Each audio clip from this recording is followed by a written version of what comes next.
company's effective tax rate in 2015 was 19.9%, and this was calculated by total tax provision divided by book income before tax. The company's current ETR was 20.6%. This is an indication of the relative amount of current taxes the company incurs in relation to its book income before tax. Comparing the company's US ETR versus non-US ETR, US ETR is 35% and non-US ETR is 4.9%. And the company did not disclose information about discontinued allowances operations. are usually established when it's necessary to reduce deferred tax assets to the amounts more likely than not to be realized. Upon the amendments of the call option to acquire 55% ownership of Alliance Boots, Walgreens Boots Alliance was required to record the difference between the fair value of the amendment option and the book value of its original price with a loss of $866 million. This amount is included in a capital loss of $713 million in state ordinary, which will be more likely than not that capital loss carry-forwards are not realized. As a result, company has recorded a valuation allowance amount of $223 million for 2014, increased from $19 million of fiscal year 2013. In regards to potential changes in its valuation allowances, Walgreens Boots Alliance, in terms of evaluating the tax benefits associated with number of tax filing positions, the company should record a tax benefit for uncertain tax positions using the highest cumulative tax benefit that is more likely than not to be realized. Adjustments are made to the liability for unrecognized tax benefits in the period in which the company determines the issue that is effectively settled with appropriate tax authorities. Therefore, Walgreens Boots Alliance liability for unrecognized tax benefits, including accrued penalties and interest, is included in other long-term liabilities, and current income taxes on the consolidated balance sheet and in income tax expense on the consolidated statements of earnings.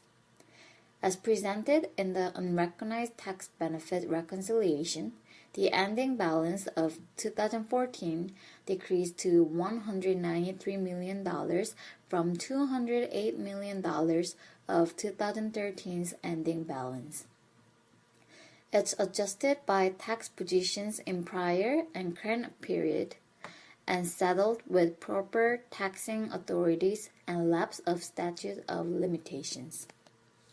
From this result, $105 million of unrecognized tax benefits in 2014 would impact the effective tax rate if recognized.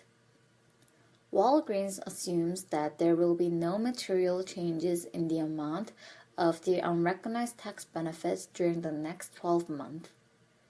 In the footnote, $21 million of company's interest and penalties are accrued in other long-term liabilities in the income tax provision. Walgreens also disclosed that it's unable to estimate the reasonably possible amount or range of unrecognized tax benefits over the next 12 months under commitment and contingencies. Now I'll be talking about income tax payable and deferred tax assets and liabilities for Walgreens Boots Alliance Inc. According to the company's balance sheet, the company did not show taxes receivable or payable separately due to the materiality of the company's financial statements. Therefore, income tax payable is recorded under current liabilities in the amount of $105 million. Furthermore, the company's liability for unrecognized tax benefits, including accrued penalties and interest, is included in the other long-term liabilities on the consolidated balance sheets and in an income tax expense in the consolidated statements of earnings. Walgreens Boots Alliance Inc. accounts for income taxes according to the asset and liability method. Under this method, deferred tax assets and liabilities are recognized based upon the estimated future tax consequences attributable to differences between the financial statement carrying amounts of existing assets and liabilities and their respective tax bases. Deferred tax assets and liabilities are measured pursuant to tax laws using rates expected to apply to taxable income in the years in which those temporary differences are expected to be recovered or settled. The effect on deferred tax assets and liabilities of a change in tax rate is recognized in income in the period that includes the enactment date.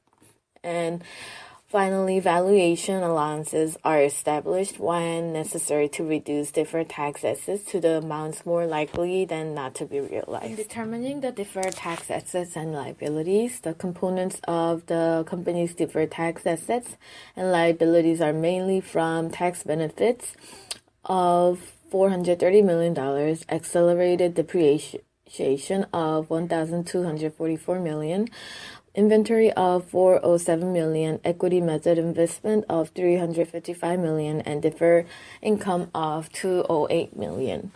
The amount of deferred tax assets and liabilities, which is net of valuation allowances, are $1,155 and $2,278 million, respectively. The company believes that it is more likely than not that the benefit of certain net operating and capital loss carryforwards will not be realized. Therefore, the company has recorded a valuation allowance in the amount of $223 million on a certain deferred tax assets. As a result, the company is in a net deferred liability position, and other than deferred tax assets and liabilities, the company has received the tax holidays from Swiss cantonal income taxes relative to its Swiss operations.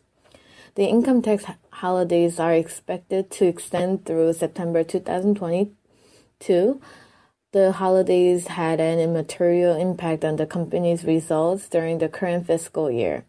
And at the August 31st, 2014, the company has had an unrecorded deferred tax liability for temporary differences related to its investment in certain foreign subsidiaries of approximately $85 million. In regards to accounting for the unremitted earnings of foreign subsidiaries, Walgreens Boots Alliance intends to assert indefinite reversal as the company's policy to account for the unremitted earnings of foreign subsidiaries. As of August 31st, 2014, Walgreens Boots Alliance has an unrecorded deferred tax liability for temporary differences related to its investments in foreign subsidiaries of approximately $85 million. In order to satisfy the policy for indefinite reversal, Walgreens Boots Alliance must intend to show that there is sufficient evidence that a foreign subsidiary has invested or will invest the undistributed earnings indefinitely. If Walgreens can show such evidence, then the deferred taxes do not have to be accrued. Comprehensive income components disclosed are pension, post-retirement obligations, unrealized on cash flow hedges, unrecognized gain on available for sale investments, share of other comprehensive income of Alliance Boots, and currency translation adjustments. And the total OCI loss was negative $356 million. Items listed in current year statement of shareholders' equities are issuance of shares for Alliance Boots acquisitions, treasury stock purchases, employee stock purchases, and option plans. In the statement of cash flow, the adjustment for deferred tax is negative $32 million, and these deferred taxes mean that deferred tax assets and liabilities are measured pursuant to tax laws using rates expected to apply to taxable income in the years in which those temporary differences are expected to be recovered or settled. The total amount of taxes that company paid during is 10,056 million, which is the total tax provision.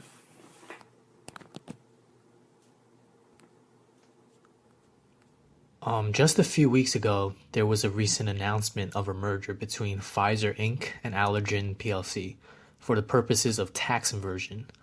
And this announced merger has led to the push for stricter laws that will make it more difficult for companies to move their tax addresses overseas when acquiring a foreign company. Pfizer and Allergen are also part of the pharmaceutical industry, much like Walgreens Boots Alliance.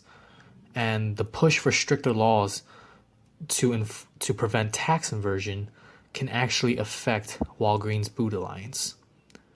Part of tax inversion is a process known as earnings stripping. Earnings stripping occurs when a company moves its earnings from a high tax jurisdiction to a low tax jurisdiction. It is also the process of using debt from overseas company to decrease taxable income in a high tax jurisdiction area such as the United States. In order to prevent earnings stripping, the Treasury Department has made moves to enforce new rules that will make it more difficult for companies to use this practice. Since Walgreens Boots Alliance is a global company and it has operations all over the world, it definitely uses earnings stripping as a way to reduce its effective tax rate. If the Treasury Department pushes for regulations that can prevent earnings stripping, Walgreens Boots Alliance may have to face higher tax consequences in the future. These changes in tax laws may cause Walgreens Boots Alliance to see an increase in its effective tax rates, as more of its income will be taxed at the higher U.S. tax rates as opposed to the lower tax rates overseas if it cannot use the earnings stripping method. Delving into the company background, Walgreens Boots Alliance Inc. is an American holding company headquartered in Deerfield, Illinois, that owns Walgreens, Boots, and a number of pharmaceutical manufacturing, wholesale, and distribution companies. What is a holding company? A holding company is a company that owns other companies' outstanding stock. Or in other words, it is a company that does not produce goods or services itself, focusing on owning shares of other companies in the form of a corporate group instead. What are the benefits of holding companies? Holding companies allow the reduction of risk for the owners and can allow the ownership and control of a number of different companies. What is Walgreens? Walgreens is the largest drug retailing chain in the United States. As of August 31st, 2014, the company operated 8,309 stores in all 50 states, the District of Columbia, Puerto Rico, and the U.S. Virgin Islands, and had net sales of $76.4 billion in the fiscal year ended August 31st, 2014. What is Alliance Boots? Formerly known as Boots UK Limited and Alliance Unichem.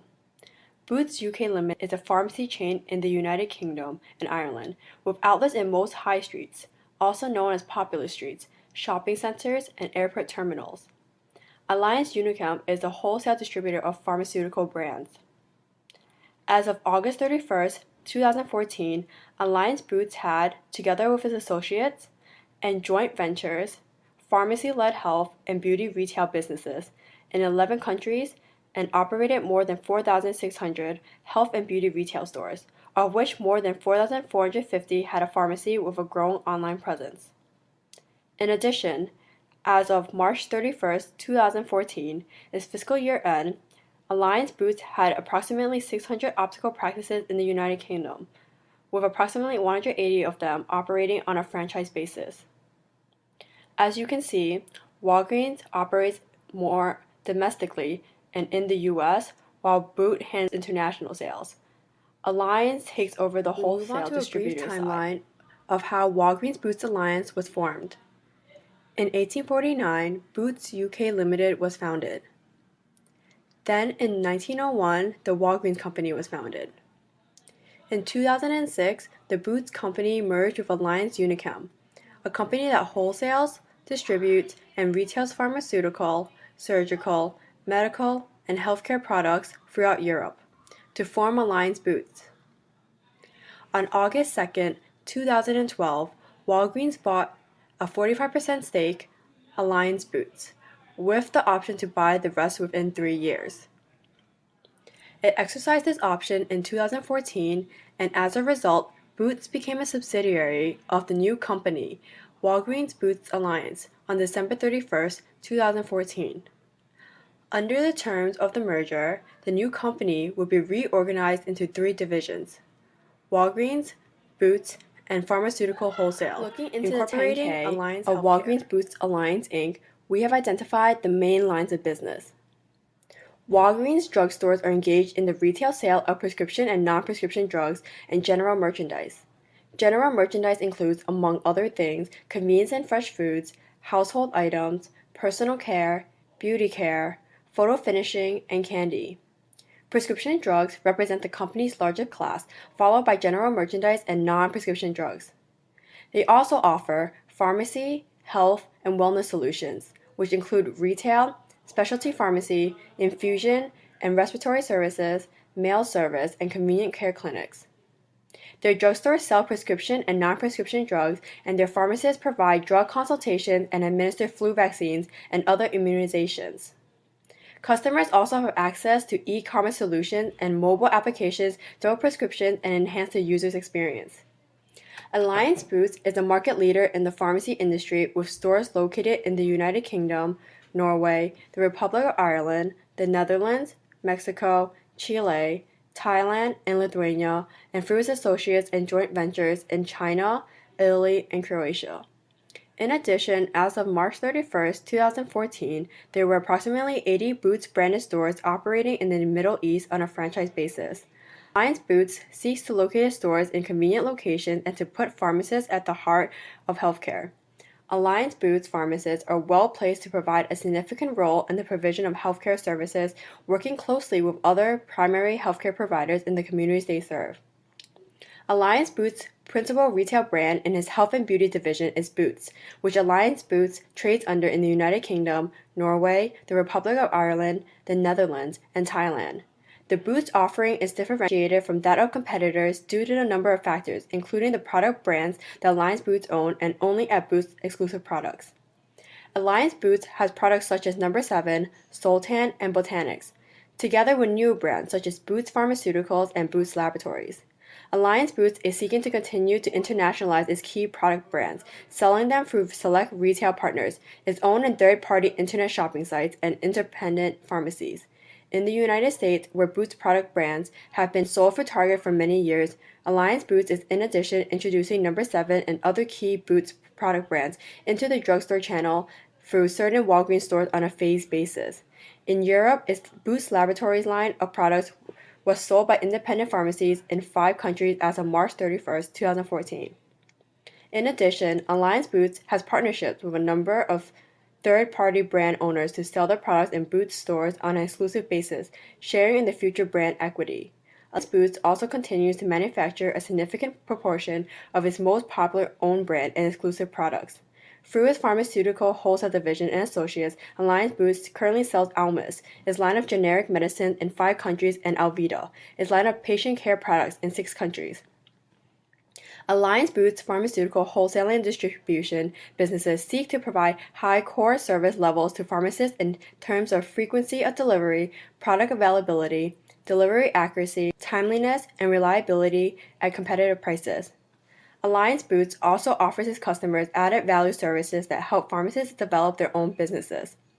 This includes membership in Alphega Pharmacy, Alliance Boots Pan-European Network for Independent Pharmacies. In addition to the wholesale medicines and other healthcare products, Alliance Boots provides services to pharmaceutical manufacturers who are increasingly seeking to gain greater control over their product distribution while at the same time outsource non-core activities. These services include pre-wholesale and contract logistics, direct deliveries to pharmacies, and specialized medicine delivery, including related home healthcare. While there are many risks, we have identified these 5 as the most high-level risk areas. We first begin by talking about reductions in third-party reimbursement levels from private or government plans for prescription drugs. This could potentially reduce margin on pharmacy sales and could have a significant adverse effect on profitability. In addition, a shift in pharmacy mix toward lower margin plans and programs can adversely affect profitability. Some of these entities may offer pricing terms that the company may not be willing to accept or otherwise restrict their participation in their networks of pharmacy providers, such as with the new and pending Medicaid plan. Next, the introduction of new brand name prescription drugs can be significantly adverse to the company. New brand name drugs can result in increased drug utilization and associated sales revenues, while the introduction of lower-priced generic alternatives typically results in relatively lower sales revenues, but higher gross profit margins. Investments in companies over which they do not have sole control. These new companies may operate in sectors that differ from their current operations and have different risks. Single wholesaler of branded and generic pharmaceutical drugs as a primary source of such products. A disruption in this relationship could adversely affect the business and financial results. Finally, the anticipated strategic and financial benefits of relationships may not be realized. Achieving the anticipated benefits from the arrangement is subject to a number of significant challenges and uncertainties, including whether unique corporate cultures of separate organizations will work collaboratively in an efficient and effective manner, the possibility of faulty assumptions, underlying expectations regarding potential synergies, unforeseen expenses or delays, and competitive factors in the marketplace, such as the acquisition of AmerisourceBergen in 2013. That all business risks are connected to tax, since business risks affect income and income affects the tax rate, we have identified the more relevant tax-related business risks. These include changes in economic conditions, taking on additional debt without retiring existing debt, conversion from IFRS to US GAAP, currency translation, and changes in accounting standards and subjective assumptions, estimates, and judgment by management. While the list for business risks is long, we have condensed it to these 10 points that represent outside factors, while the remaining factors that we have left off the list are more internal factors. We have identified a few key points. In 2014, the company opened and acquired 268 locations. Acquisitions included Cure Drug, which contributed 76 drugstore locations, as well as a specialty pharmacy and a distribution center. In 2014, the company had a net reduction of 273 locations, primarily due to the sale of the Take Care Employer Solutions LLC business, which consisted primarily of worksite locations, and the company's efforts to close underperforming drugstores. Business acquisitions in fiscal 2014 were $344 million versus $630 million during fiscal 2013. Business acquisitions in the current year include the purchase of the Cure Drug and affiliates for $173 million, subject to adjustment in certain circumstances. In fiscal 2014, the company also purchased shares of common stock of AmerisourceBergen for $493 million. The effective income tax rate was 42.9% for fiscal 2014 and 37.1% for fiscal 2013. As you can see, the effective income tax rate has increased from 2013 to 2014. The increase in the effective tax rate from fiscal 2013 was primarily attributed to the loss associated with the company's option to purchase the remaining equity interest in Alliance Boots, which did not generate a tax benefit in fiscal 2014, partially offset by the favorable impact of additional foreign source income taxed at lower rates. The loss will be, in part, a capital loss for tax purposes for which the company did not have any capital gains to offset against and has recorded a full valuation allowance. The capital loss on the Alliance Boots call option is available to be carried forward and offset against future capital gains through fiscal 2020. The consolidated financial statements are prepared in accordance with accounting principles generally accepted in the United States of America and include amounts based on management's prudent judgments and estimates. Actual results may differ from these estimates. Management believes that any reasonable deviation from these judgments and estimates would not have a material impact on their consolidated financial position or results of operations. To the extent that the estimates used differ from actual results, however, adjustments to the statement of earnings and corresponding balance sheet accounts would be necessary. These adjustments will be made in future statements. Some of the more significant estimates include goodwill and other intangible asset impairment, allowance for doubtful accounts, vendor allowances, asset impairments, liability for closed locations, liability for insurance claims, cost of sales, equity method investments, and income taxes.